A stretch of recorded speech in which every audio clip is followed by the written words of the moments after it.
Today is a day for us to celebrate in India very much, and maybe also most of the Europe, because the sun goes down to the Capricorn, and from Capricorn it then comes to Tropic of Cancer.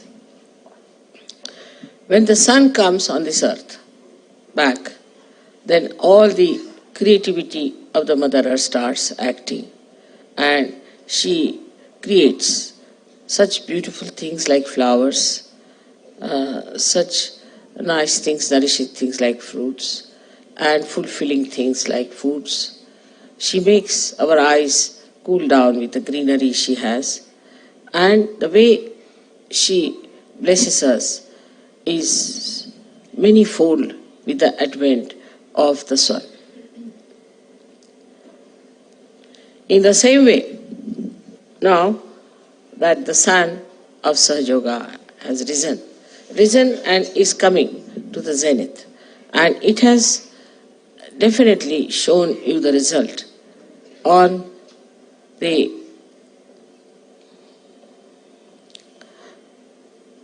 earth principle, that is your Muladhara, and the creative power of that Muladhara, which is the Kundalini, has been rising and rising and rising and opening your being and showing the results in your lives. It has made your lives very beautiful. It has made your life very joyous and very happy.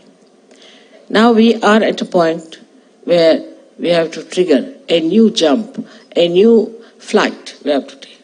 And for this flight, we have to see that we really become very light in our ideas, in our thoughts, and in our conditionings. We are so much full of conditionings. All kinds of conditionings are on us. They're so deep that sometimes I fail to understand human beings. I just don't understand how they get stuck to things which are of no value, which have no sense, and they get lost. In this higher jump that we are going to take, many will be left behind as a result, those who won't be able to come out of that. So at this stage, I have to request you that you should really fully dedicate yourself to meditation and surrender yourself to collectivity. And every day you must think in the evening, what have I done for Sahaja Yoga? What have I done for myself? Please try to understand that there is a very big jump we have to take. It is to be triggered. And for that, I would like you to be ready, to be absolutely prepared. Because in this jump, many might be lost and many might be just left behind because they could not get over their conditionings. The conditionings are of various types, as you know very well, of ignorance, blind faith, and all other things that we have gone through.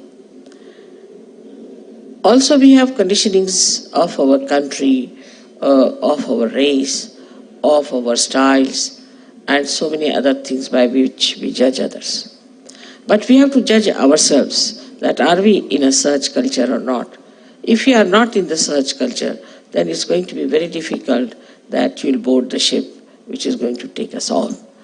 I have to just warn you that later on you should say that Mother, so many were left behind.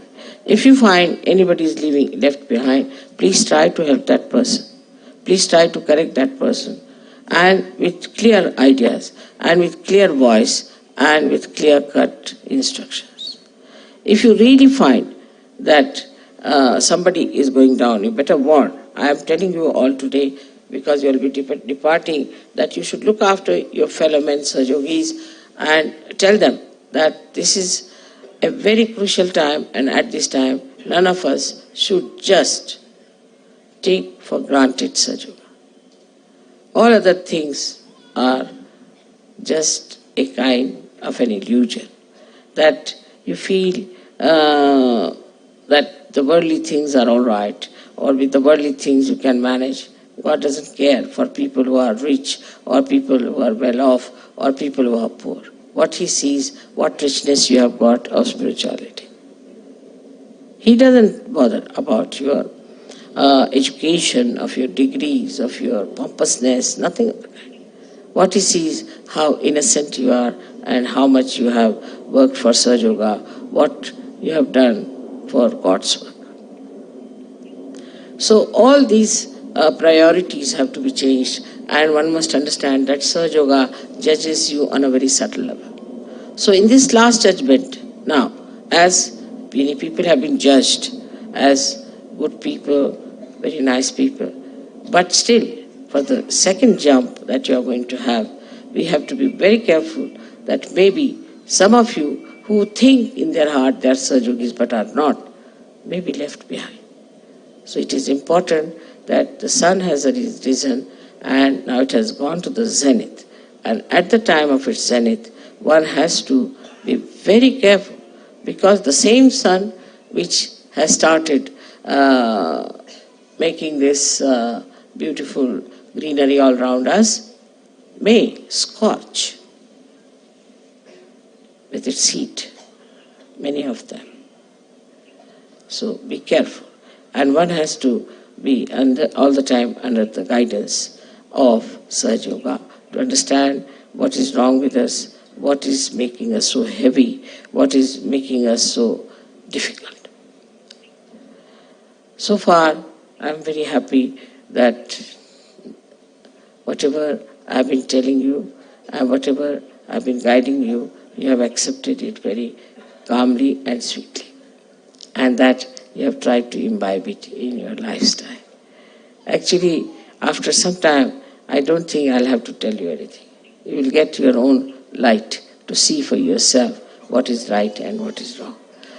But still, I would say, for all the Western people especially, that you must open your heart.